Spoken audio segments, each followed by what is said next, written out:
Can you hear me well? Yeah, I can hear you well. But can you understand me? Because I do not have my teeth lower part, so Ah, some pronunciation might not be very clear. But okay, I'll try to speak clearly so that okay. our audience can understand us. Yes. Perfect. I can understand you. Good, thank you very much. I can Yes. understand you too. Good. So, but apart from this, you're feeling well. Yeah, I'm feeling well. Okay, I It's no, it's recover. not. It's I recover from my sickness. I'm okay now. okay. That's wonderful. So as you can see, just a few points, technical points. First of all, you can notice that there is a third participant, but a muted participant. That this is the producer. So Okay, just sure. understand why there. Sure, It I seems know. as if they I are met him as if. already. Yeah, I met him already. Yeah. Oh, okay. He's a Perfect. very nice young man. Yes. He's a very nice young man. Thank you. Now, I will not introduce you in an elaborate way. This will be added later. Sure. We'll just jump directly into the conversation. Sure. Anything that you might say, or that you feel perhaps there was an irrelevant question or a certain segment that you would like us to remove, that is not a problem. We can do this later. No. You can ask me any question. Okay. I'll give you an honest answer. Thank you. If you notice that I'm looking down, this is not because I'm doing anything else besides writing some notes and the further questions. That's fine. Yeah. And the last thing is that it's important to understand that the nature of this conversation is more. I would say that my role is to midwife your own wisdom. So I'll basically ask questions, but I will give you as much space as possible. Oh, I appreciate that. Okay. Good. So, have you had the chance to read the questions? Yes, I have. Oh, wonderful. Of course, I'm not going to simply read the questions from paper where there's going to be a lot of improvisation according to your own answers. Yeah.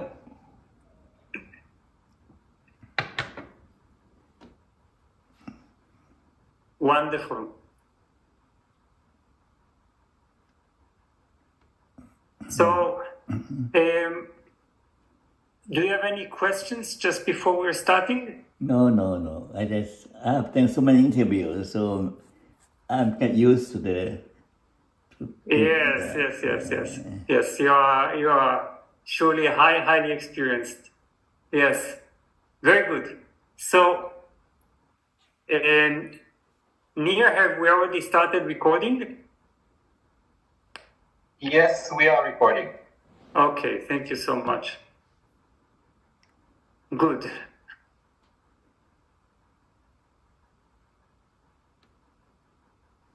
So,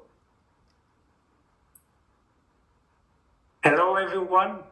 It is certainly a great honor to have with us in this episode of 1000 Reasons for Feeling Awe, Dr. Paul Wong, who is a clinical psychologist and professor and a prolific researcher who has contributed to several psychological domains. And we now have the chance to ask Dr. Wong about his own reason for feeling awe. Of course, probably one among many, one reason for feeling awe based on his life experience and research and expertise. So, hello, Dr. Wong. Hello. You can fire away your questions. So it is so good to be with you. Yes. And of course, my first question would be based on your expertise or your life experience. Could you share with us one reason for feeling awe, for being in awe in the face of existence, in the face of life, in the face of our own inner universe? What fills you with awe based on your own Okay. Now, rich experience? I have thought about your question. You see, the feeling of awe is a very spontaneous, natural reaction. I don't need to have any reason to feel awe. It just happened. Okay? But as I think about the question deeper, I can tell you this. Okay? I can remember Albert Einstein, the famous physicist. He said that there are two ways to live life. One way is as though nothing is a miracle. Another way is to live as though everything is a miracle. So if you live with a sense that everything is a miracle, then you have more reasons to have a sense of wonder and awe in everyday life. And I also remember William Blake, the mystical poet. He said something like to see a world in a grain of sand, and to see heaven in a wildflower, and infinity in the palm of my hands. Wow.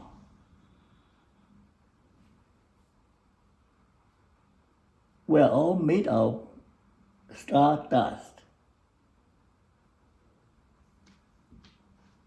We're all made of dust.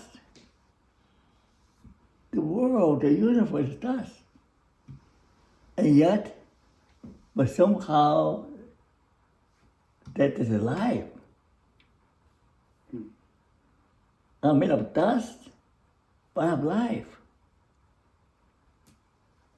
I see heaven in a wildflower.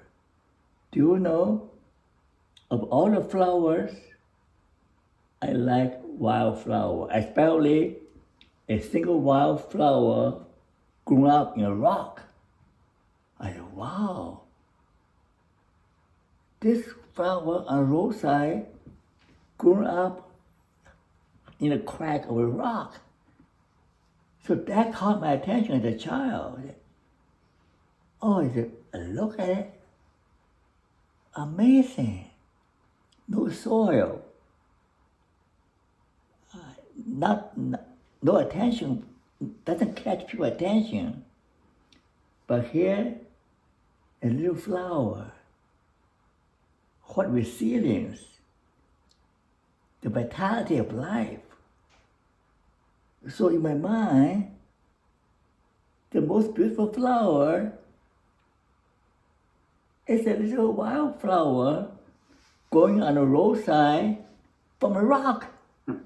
So that has been my inspiration for my psychology of having a resilient mindset to be like a wildflower. And also, see, infinity in my own hands. Wow, with all my limitations, with all my weaknesses,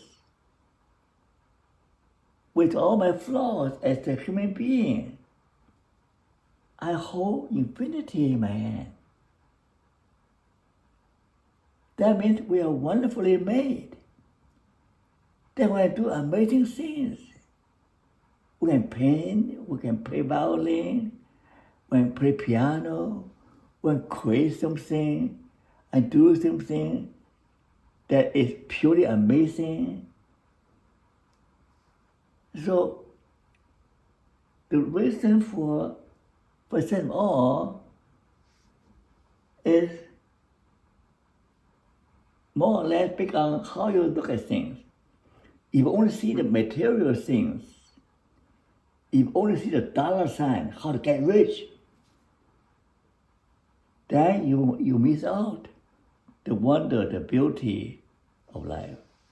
The world is a wonderful place, full of beauty, full of mysteries, full of wonder. And life is full of wonder, full of mystery. But research shown that, you know what? Very rich and privileged people feel very little sense of awe. But the poor people, and also people who have gone through a lot of suffering, who are dying, when they value life, they begin to see the wonders of life. So it takes suffering to open our eyes. Recently, my wife has eye surgery cataract surgery. So after surgery, she had a new lens. She said, wow, the color is so vibrant. Everything is so clear. I knew she really has such an awe to discover that the world outside there is very colorful, and she sees more detail. So I thought, oh, about that's a good example of what awe is. In her, it's a physical change that you can use eyelens that's perfect. She can see things clearly with all the color. But spiritually, you will awaken from our foolishness, our preoccupation with material things. You are spiritually awakened. You say, wow, this world is full of beauty, full of wonder. You can look at the moon, look at the sunrise, sunset, look at the flowers, and look at moral accency in people. Look at the baby, how baby grow, how baby struggle to crawl and walk. To see old people still walking on a cane or a walker. They still want to move forward and learn things. There's so many things give you a sense of awe. So that's why if you are awakened spiritually, if you are awakened from your preoccupation with the material world, the whole new world open up to you. So therefore, I do not have any reason to feel sense of awe. My main reason is that life is marvelous, life is wonderful. That I'm amazed that I'm still, as an 86-year-old man, my mind is just as alert as a young man. That I can still work for hours I'm amazed how can I do that. All my colleagues are just willing to die. But I'm still struggling, I'm still working. I'm still enjoying my work, enjoying talking to people like you. So I never cease to amaze that after all the suffering, after all the failure, and after all the struggles, I'm still full of vitality, still full of hope and full of joy, because life is a precious gift. So fundamentally, my reason for all is life is a marvelous gift. We are living in a wonderful world. How we can complain about this, complain about that? When we think about all the things that the free gifts that God has given us, we should start singing praises. Be grateful and happy for all little things we receive. Does that answer your question? Yes, but now I have many other questions. Go ahead.